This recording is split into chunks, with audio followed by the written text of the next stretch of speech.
Wow, deja vu.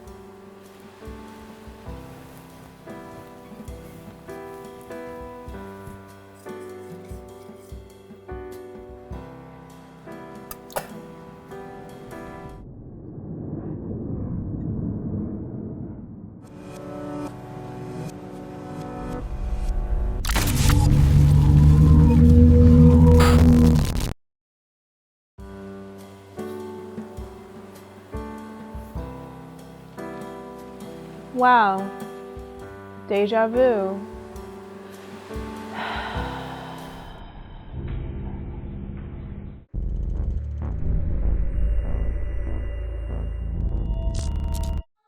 Welcome to Art Explained, the show where I explain art. My name is Michelle, and hate lingers inside me. It festers like an open wound, and it speaks to me. It speaks to me and it says, Jeff Koons is a hack. But why must I feel this way? What could possibly lead me to swell with sorrow at the sight of this successful, though notably polarizing artist? I must know. Today on Art Explained, I plan on digging deep inside myself to answer these questions. I hope to uncover the dirty deeds of this derelict and why I deem his works to be less than dandy. But first, let's learn a little about the background of Koons, one of the most successful and expensive living artists today. Who is the man behind the balloons, the gazing balls, the many lawsuits, and the widespread criticism and acclaim? Koons was born on January 21st, 1955, growing up in York, Pennsylvania to a father who was an interior decorator and furniture store owner. During these formative years, Koons started taking art lessons when he was 7 years old, later selling his paintings in his father's store for as much as a few $100s each. His background in sales grew over the years as he would sell drinks on golf courses as a way to make money, and also worked as a door-to-door salesman selling gift wrapping paper and chocolates. When Koons discusses his early years, he often says that he learned a lot about self-reliance. He grew a love for surrealism and Dadaism as a student at the Maryland Institute of College in Baltimore and the School of the Art Institute in Chicago. After he moved to New York in 1977, he worked at the membership desk of the Museum of Modern Art, where he sold 5 times as many memberships as any other salesperson, according to Vanity Fair. In the book, Jeff Koons, Conversations with Norman Rosenthal, he said that he would often wear vibrant and sometimes unorthodox outfits to keep people's interest, while he attempted to talk them into buying or upgrading a membership. Eventually, he worked as a stockbroker on Wall Street in order to raise funds to afford his art pursuits. In an interview with Al Jazeera, Koons spoke about accusations of him being a kind of salesman for his own artworks. So I've always been interested in sales, but art, I was able to be free from that, involved in communication and in dialogue with people. But it's making ideas, and ideas are something which communicate and can be very powerful and moving. When Koons speaks about his art, he tends to wax on and on with both generic and grandiose language about deep meanings, influences, and personal contexts. He likes to say a work is feminine or masculine, vaginal or phallic, representing life or death, or similar to or referencing in some way well-represented artists or artworks. Let's run through some of his works and what the deep meanings are to each of them, according to Koons.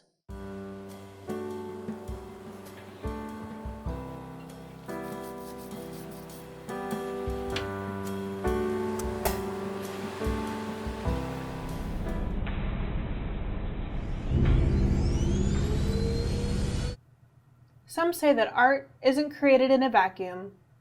So then why are there so many vacuums in this series? It's all vacuums, Hoover vacuums to be exact, bought straight from the store and never used. This series, known as The New, displayed vacuums in a funerary type manner as described by Koons. You know, the vacuum cleaners are lined up like Doric columns. And I always thought of this single upright, that's like an eternal virgin. I mean, classical Renaissance type sculpture. This is like a family unit, all of them. This could be a group of 4 brothers here, or 4 sisters. After The New, Koons said that he wanted to create a more masculine series. This resulted in Equilibrium. It depicts basketballs floating halfway in a tank of water. Here are Koons' thoughts on this work. So the center here, this is very feminine. It's like the womb. And it's like an embryo in the womb. Next up, in his series Statuary, which featured a series of stainless steel figures, such as Bob Hope, a mermaid troll, and Louis XIV, he created one of his most famous works, Rabbit. This work sold at a Christie's auction in 2019 for a record-breaking $91.1 million, making Koons the most expensive living artist at the time. Certainly, for one of the most expensive artworks ever, there must be a meaning that truly allows the work to transcend. But what could it be?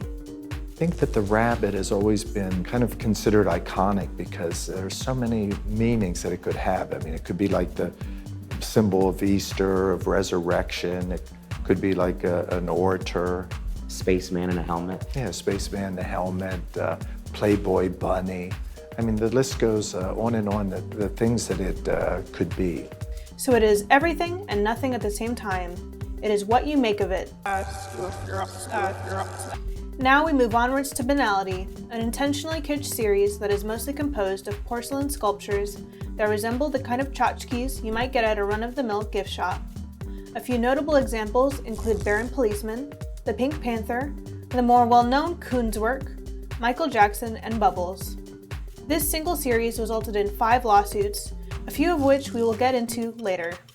While these works may seem simple at first glance, Koons has a much more complex meaning that may not be understood without further explanation. So Michael's there as that. He's in the shape of the Pieta, and it's the same triangular shape. And of course, the type of adulation that stars receive today is similar to in the past. And there's also an Egyptian quality to it with a very dark outline around the eyes. It's a little bit like King Tut. You can even see the pyramid in the leg. They're so like the 3 pyramids of Giza. Similarities to the Pieta and the pyramids of Giza? Have I wandered into a Dan Brown novel? I feel like Koons is overcomplicating this subject even further from this statement.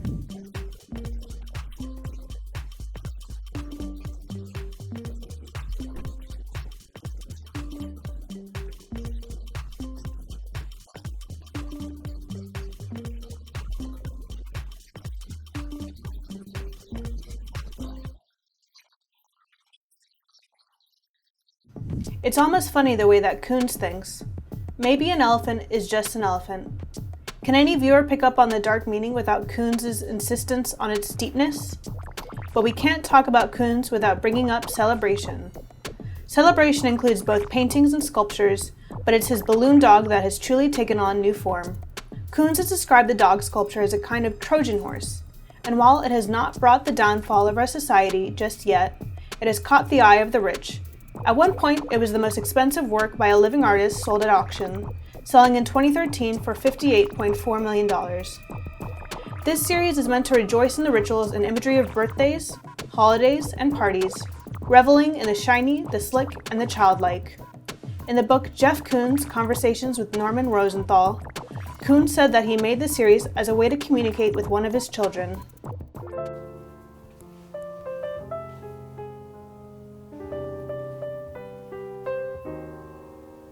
I am no longer famished.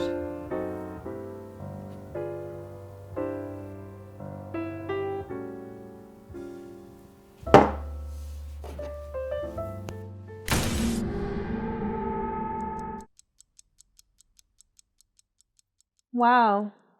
Deja vu. At the time, he was struggling with a custody situation with his son, who was taken to Europe by his ex-wife, Italian porn star Ilana Staller. Staller previously made a big impact on Koons' art, appearing in a series known as Made in Heaven. In the series Made in Heaven, Koons is seen penetrating his former wife. How saucy. At the time, Koons said, "What I really like about it are the pimples on Ilana's ass. The confidence to reveal one's ass like that.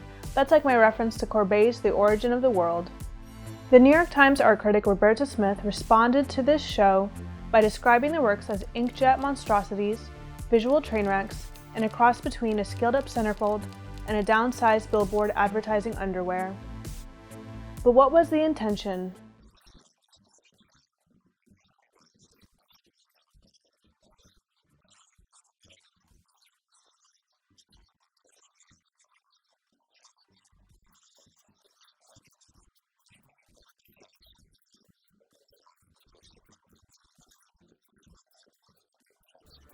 You've gotta hand it to Koons though. He sure is ballsy. Speaking of balls, Koons' blue balls from his Gazing Ball series are influenced by the mirrored spherical ornaments he used to find on the lawns of homes where he grew up in Pennsylvania. With this, he decided to place the balls in famous paintings and sculptures. There's a ball, there's a ball, there's a ball, and there's a ball. Despite so many balls, I wouldn't say I'm truly having a ball. What is the meaning behind all this? Koons says this. Well, it's about the obsolescence, mortality. Everything turns to dust, and to bring us into contact with our own mortality. I have not covered every series by Koons, but with all the artworks discussed so far, all I can say is that Koons' works never seem to speak on their own. He speaks for them. And if you don't get it, well, here's what Koons has to say on that.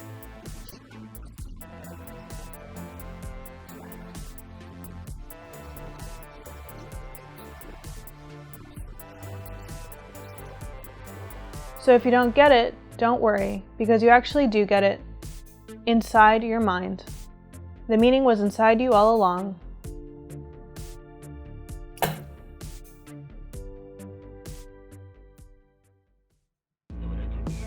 Over everything mentioned so far, one artwork that really grinds my gillies is Bouquet of Tulips. Unveiled in Paris in October 2019, this artwork is meant to be an homage to the victims of the November 2015 terror attacks that left 131 victims dead. The 41-foot-tall bronze, stainless steel, and aluminum work was placed in the gardens of the Champs-Élysées as a symbol of remembrance, optimism, and healing, according to Koons, who based the design on a 1958 lithograph by Pablo Picasso titled Bouquet of Peace. In The New Yorker, writer Lauren Collins wrote, "The suspicion persists that the piece is a joke on the French, a sort of Trojan hand meant to project American superiority rather than sympathy. Bouquet of Tulips seems more attuned to the whims of its givers than to the needs of its recipients. With such a touching meaning to the work, what could possibly lead me to be so up in arms over this piece? First and foremost, no survivors spoke at the artwork's unveiling ceremony, and no victim's name was mentioned. Instead, the mayor of Paris, Anne Hidalgo, attempted to persuade the public that the work was similar to other Parisian works that were rejected before being recognized for their genius, such as the Eiffel Tower and I. M. Pei's glass pyramid at the Louvre. Many have also criticized Koons for donating only the idea for the work, leaving its construction and installation to the French. The estimated cost of the execution of the work was 3.5 million euros. The work was financed by tax-free donations according to ArtNet, therefore posing a burden to taxpayers. To add on to the hate, a group of 24 prominent French artists, museum directors, and culture workers wrote an open letter in January 2019 calling the project opportunistic and even cynical. Now, what really peeves me about Koons isn't solely his self-aggrandizing salesman-like pitches on his otherwise empty vessels. What really bothers me is the way that Koons uses his ready-mades. For instance, Koons' rabbit is the literal definition of appropriation art. But the purpose of appropriation is that the new work must recontextualize whatever it borrows from.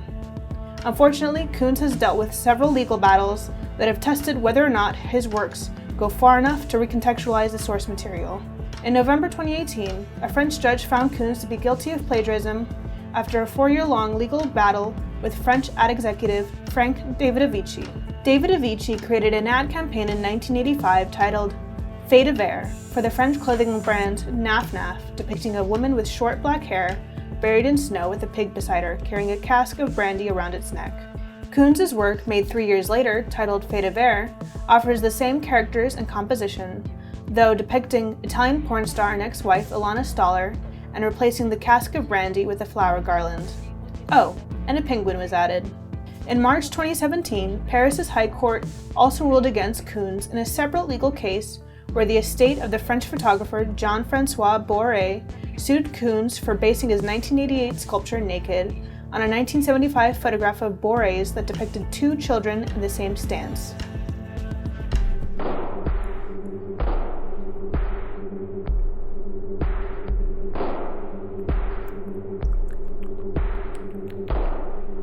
Not quite what I expected, but who am I to judge?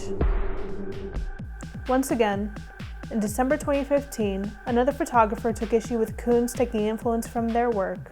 New York photographer Mitchell Gray filed a lawsuit over Koons' 1986 artwork I Could Go for Something Gordon's from a series Luxury and Degradation. Gray claims that Koons used his original 1986 photograph, which depicts a woman painting on the beach with a man sitting beside her.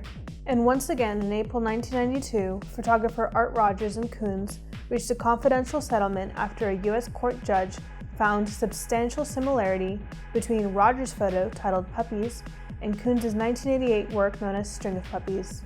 It truly isn't shocking to see why Rogers may have taken issue with such a blatant copy. Regardless of my concerns and criticisms, my hate will not amount to much in the grand scheme of Koons' success. In a review from The Guardian by Adrian Searle, he wrote, "Koons' art is too expensive to fail, I have heard it said. It will survive as a paradigm of folly and excessiveness. Less to be looked at, more to be gawped at." As I learn more and more about Koons, though, I wonder, am I the fool? Pharrell is a fan of Koons. My hero, Jeff Koons, is the most successful American artist working today. Jay-Z performed 444 in front of one of Koons' balloon dogs. Lady Gaga's album cover for Art Pop was created by Koons. Hell, Rabbit was even in a Macy's Day Parade. Artist Damien Hirst, a major collector of Koons' works, spoke about an early instance where he came across one of his exhibitions.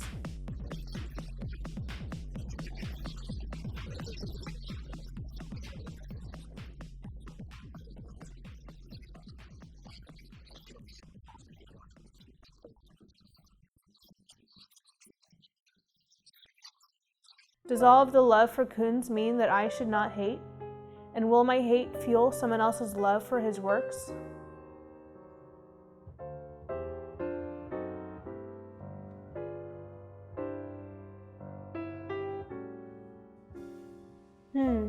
Well, isn't that peculiar?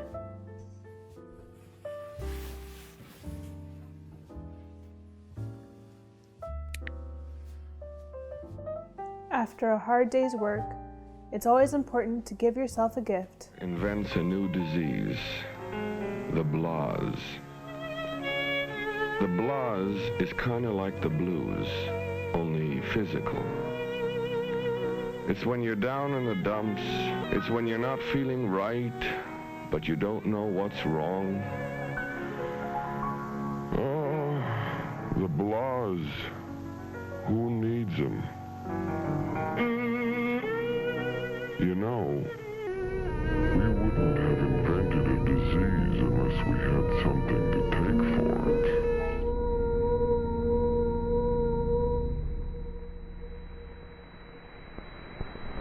I came across an article by New York Times art critic Roberta Smith titled, "Stop Hating Jeff Koons." In it, she writes, "It is fashionable and easy to hate his work. He changed the way we see the world, elevating overlooked objects like inflatables. He brought color into sculpture with a new fierceness and complexity that made his objects irresistible, giving them the allure of painting and also of decorative objects. He challenges us. Can shiny be art?" 9 years earlier, Smith was one of the many who criticized Koons.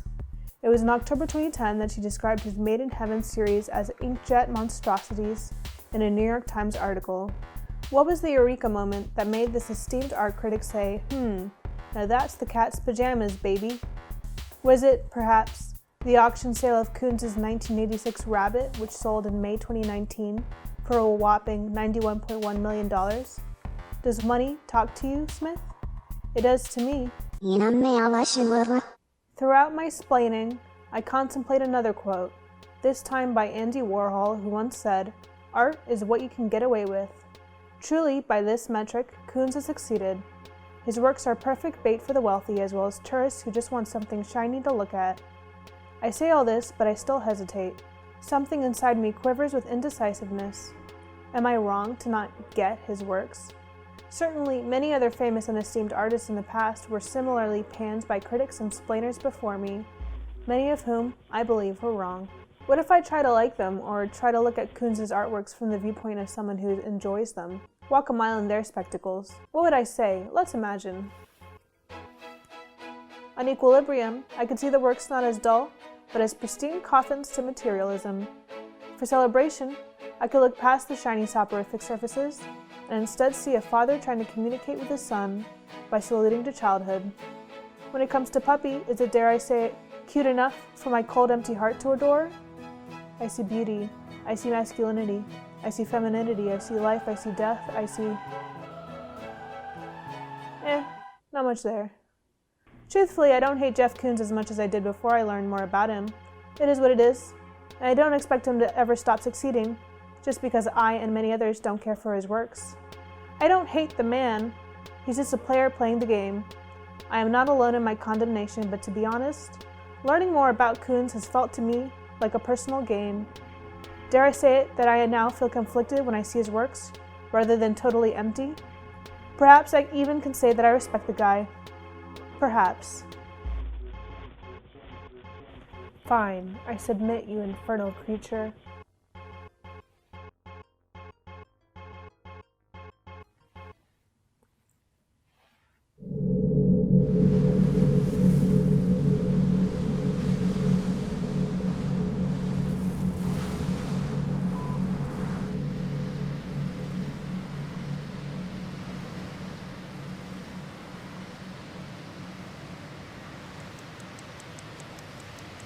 Wow. Deja vu. And this is why I believe that it's okay to hate an artist or to dislike a work that doesn't resonate with you, but that doesn't mean that you shouldn't learn more about them. Are you not a fan of Duchamp? That's okay, but you should learn more about how Fountain upended the art world. Not so keen on Pollock? Well, that's unfortunate, but maybe take a deeper look at his life and why he chose the medium that he did. It is easy to hate, but it is not as easy to hate with context. And if you hate me by the end of this video, well, I invite you to watch more Art Explained to hate me even further.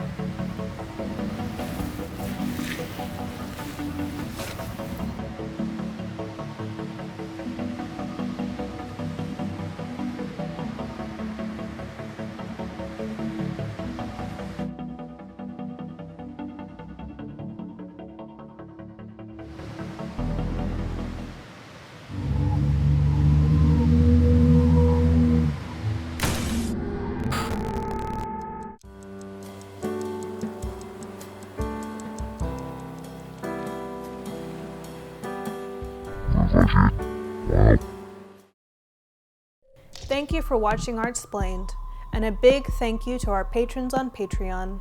Be sure to give this video a like and subscribe to the channel.